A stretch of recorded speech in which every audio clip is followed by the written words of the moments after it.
Kalen Dray was the kind of man who thrived in the wilderness. Quiet, skilled, and steady, the last person you'd expect to vanish without a trace. Marshal Veyne, his closest friend and hunting partner, was the one who reported him missing deep in Blackpine Forest. But 10 years later, when Kalen's rusted pickup truck reappeared with a dead stranger inside, and Marshal's body was found buried in a shallow grave, everything the town thought it knew began to unravel. What really happened on that hunting trip? And why does it seem like Kalen never left the forest at all? Kalen Dray was the kind of man people in Briar Hollow didn't forget easily. He was tall, quiet, and had a way of moving through the woods like he belonged there more than he ever did in town. He had been hunting since he was 10 years old, taught by his grandfather who believed the forest held all of life's answers. By the time Kalen turned 38, he had become something of a legend in the surrounding area, known not just for his skill with a rifle, but for his uncanny sense of direction and survival. He could navigate mountain trails in the pitch-black night and tell time by the wind. In October 2012, as the trees began shedding their orange and gold, Kalen set out for a weekend hunting trip with Marshal Veyne, his childhood friend. They had, been planning it for months, an escape from their daily routines, a break from the noise of life. The destination was Blackpine Forest, a remote and rugged stretch of wilderness about 50 miles from town. It wasn't an unusual trip for them. In fact, they'd done this kind of thing many times before. It was their ritual, a way to reconnect with nature and perhaps with the parts of themselves they didn't show to the world. They drove out early on a Friday morning, the green pickup truck bouncing along dirt roads lined with pine and birch. They reached a clearing near the foothills just before noon, parked the truck, and set up a small camp. That night, under a sky dotted with stars, they cooked over a fire, shared a bottle of whiskey, and talked about the usual things: work, family, and memories that felt like they belonged to someone else. The next morning, Marshal claimed that Kalen left camp around sunrise, carrying his rifle and a small day pack. He was heading toward a ridge where elk had been spotted in previous seasons. According to Marshal, Kalen told him he'd be back by noon, but noon came and went. So did the evening. And when the sun finally disappeared behind the trees, Marshal said he began to worry. He spent the night searching with a flashlight, calling Kalen's name, retracing the trails. When there was no sign of him by the next morning, Marshal hiked back to the nearest ranger station and raised the alarm. Within hours, search and rescue teams, dogs, and helicopters were mobilized. For 3 straight days, they scoured the area. They followed game trails, checked nearby caves, even combed through ravines and dried creek beds. Nothing. There were no signs of a struggle, no tracks, no torn clothing, not even a footprint. The wilderness had swallowed Kalen whole. His truck was found exactly where they'd left it, untouched, with both rifles accounted for, except for the one Kalen had taken with him. His pack, food, and other supplies were gone. But there was no note, no hint of what had gone wrong. As days turned into weeks, theories began to surface. Some believed he'd been attacked by a wild animal, although experts pointed out that there would have been blood or torn fabric. Others whispered about foul play. Maybe Marshal wasn't telling the full story. Maybe something happened out there that he didn't want to admit.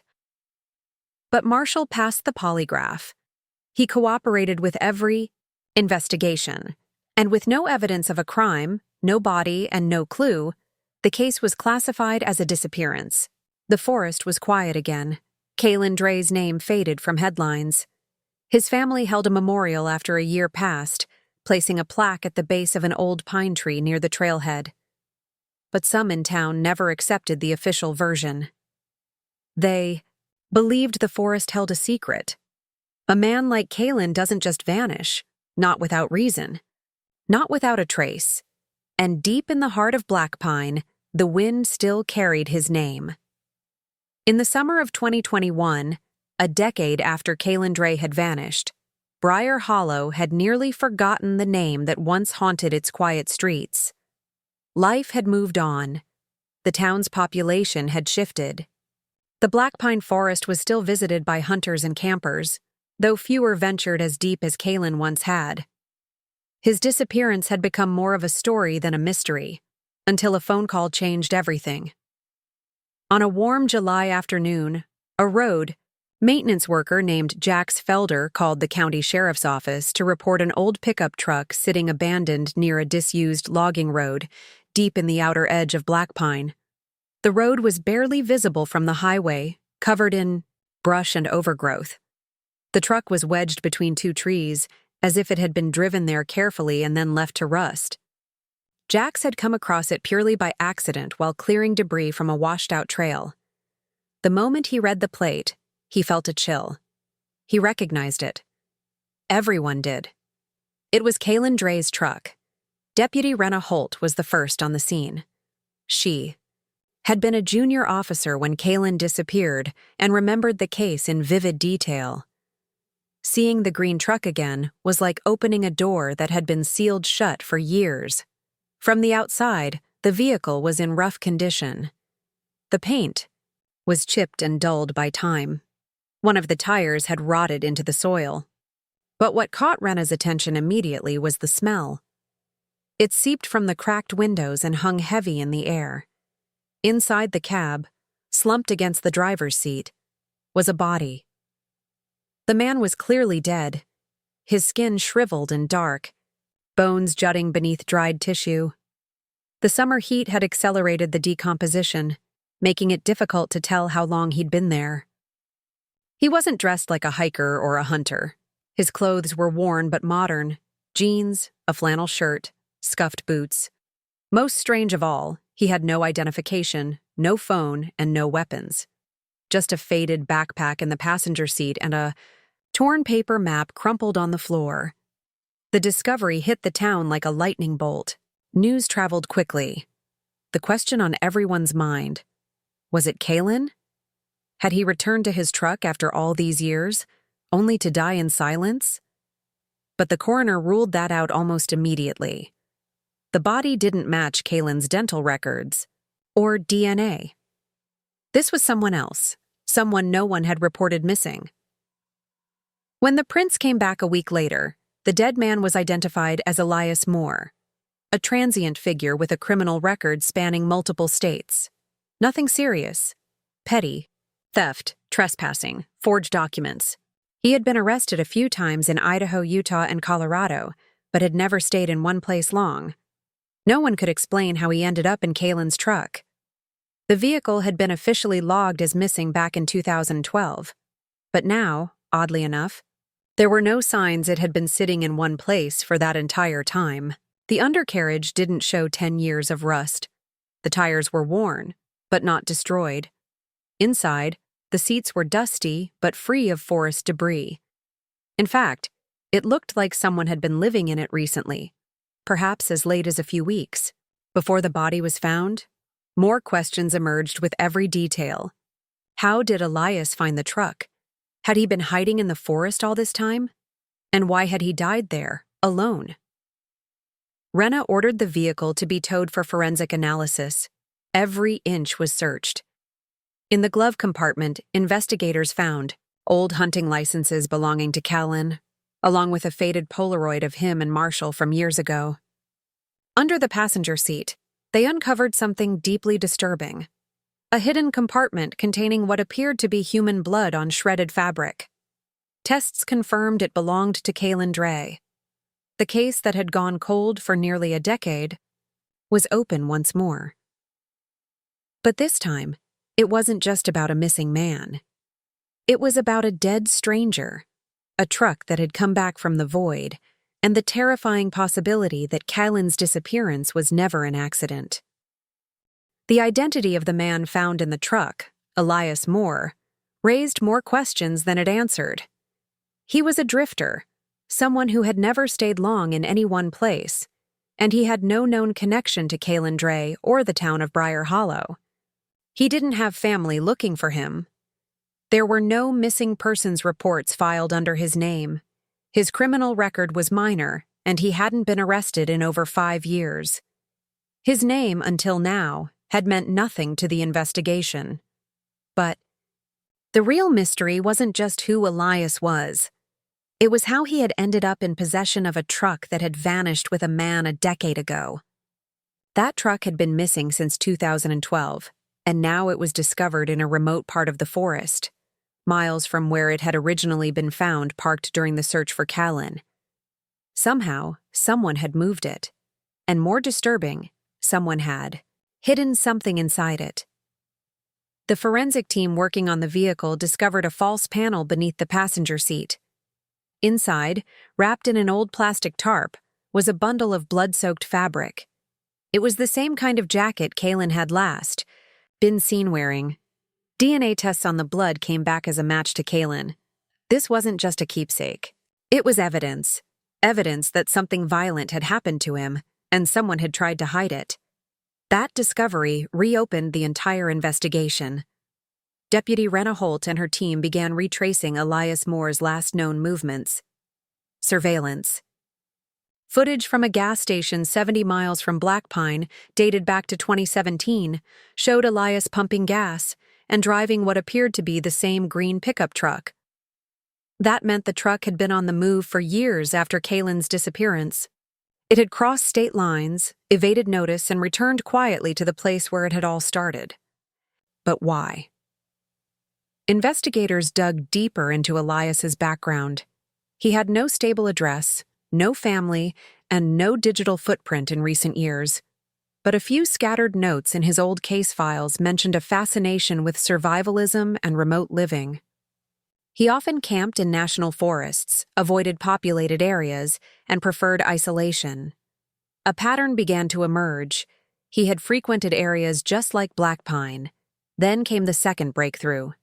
Using coordinates found scribbled on the torn map, recovered from the truck's floorboard, Rena's team launched a targeted search of the nearby forest. The red circles on the map weren't random.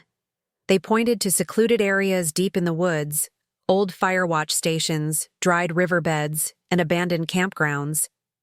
At one of these sites, they made a grim discovery.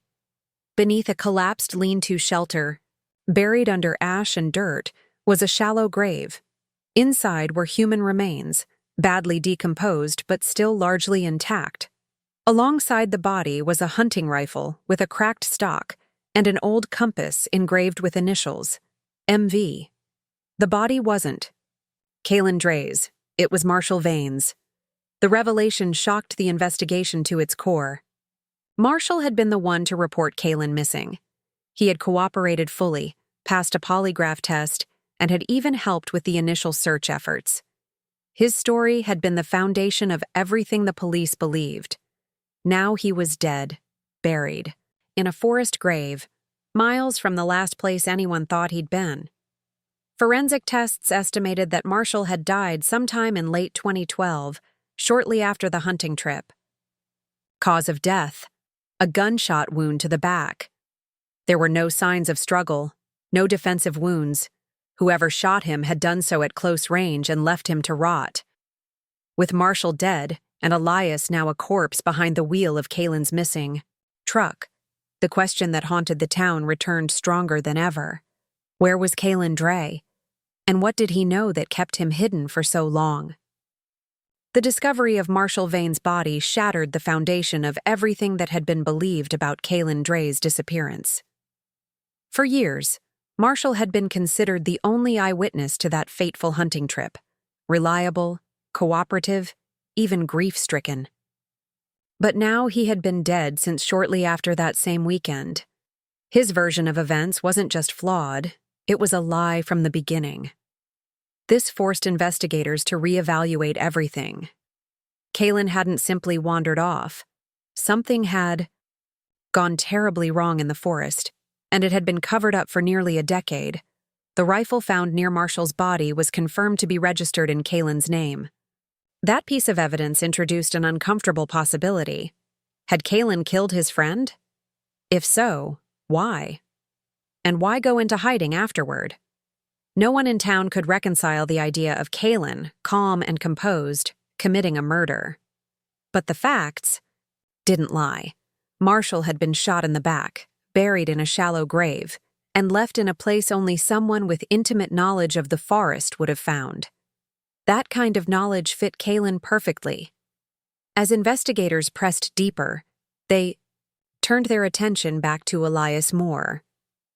How had a drifter from the Midwest become involved in this complex mystery? What led him to Kalen's abandoned truck? Why had he been carrying a torn map with red circles marked across Blackpine Forest? The answers began to take shape when Elias's old campsite near the area of the grave was uncovered. Hidden in a fire-damaged storage crate was a worn journal wrapped in plastic, and inside were pages written in messy, rushed handwriting. The name on the first page read KD. It was Kalen's journal.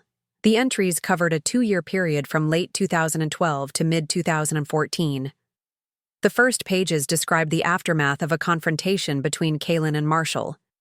Kalen had discovered something, though he never said exactly what. One entry hinted at a violent argument, and another described feeling betrayed by someone he called the only person I ever trusted in the woods. Then came the entry that stopped the investigation cold. He didn't just hurt me.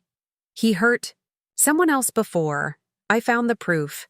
He begged me not to tell. I said no. Investigators theorized that Marshal had a dark secret, possibly linked to another crime never reported. Whatever Kalen had found, it had led to a confrontation, and ultimately, a fatal shot. What followed was chaos.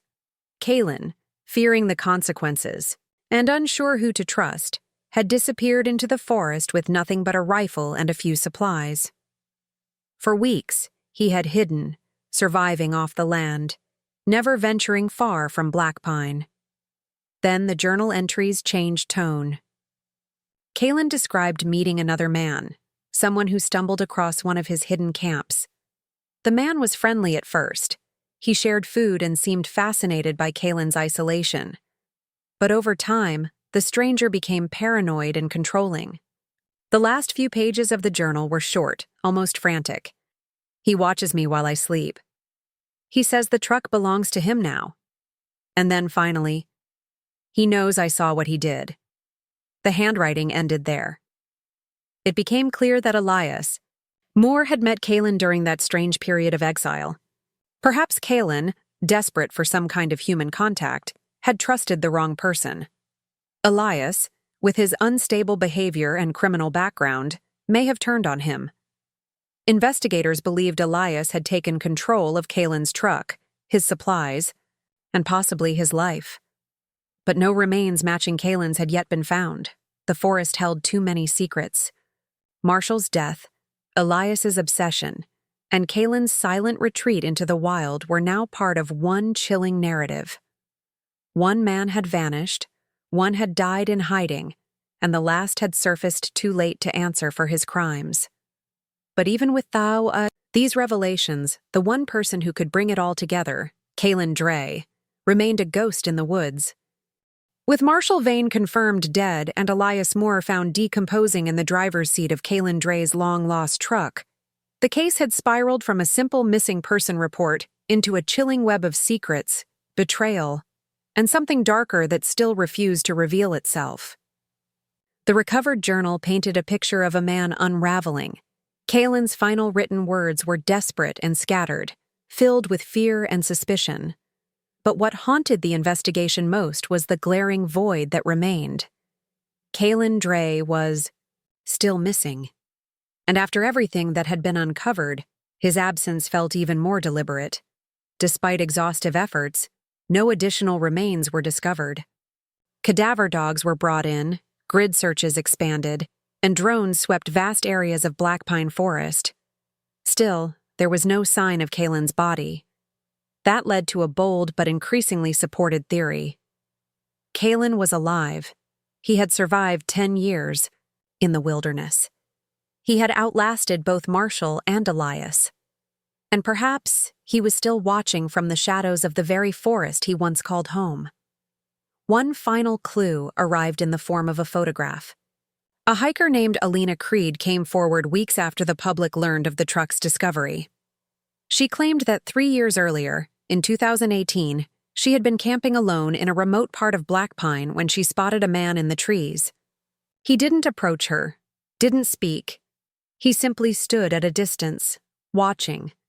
His clothes were tattered, his hair long and wild, but his eyes were alert. She managed to take one blurry photo before he slipped back into the trees without a sound. When investigators enhanced the image, they found features that strongly resembled Kalen Dray. The photo wasn't proof, but it reignited the search with new urgency. If Kalen had truly survived, what was keeping him from coming back? Was it fear? Guilt?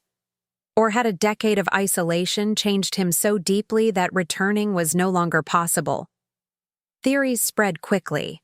Some believed Kalen had descended into madness and now lived as a feral creature, more animal than man. Others thought he was hiding from someone or something he still feared. A darker theory suggested Kalen might have orchestrated everything: Marshal's death, Elias's manipulation, and his own disappearance, constructing an elaborate web to escape some hidden truth. But these were only theories, and the forest held no answers. In early autumn of 2021, authorities launched one final deep woods search, using the coordinates from Kalen's map and journal entries as a guide. They found what looked like an old shelter, long since collapsed, with bones of small animals, a rusted knife, and evidence of fire pits used over many seasons. It was clear someone had lived there for a long time, but there were no human remains, no fresh signs of life, no trace of Kalen himself. Only a single item was found beneath a pile of stones: an old compass, identical to the one recovered with Marshal's body. This one was engraved with the initials KD. The compass felt like a message, not a surrender but a marker, a silent admission that he had been there and had moved on. The case of Kalen Dray was officially reopened but remained unsolved. The truck was stored as evidence, the journal preserved, and both Elias and Marshal were buried in quiet ceremonies. As for Kalen, he became a myth more than a man. Campers told stories of seeing him move through the trees, silent as wind. Hikers claimed they felt watched. Hunters swore they heard footsteps that stopped when theirs did. In Briar Hollow, people still remembered him, not just for vanishing, but for staying gone. Whatever secrets the forest held, Kalen had become one of them, a shadow in the pines, a man lost to time, who may never truly return.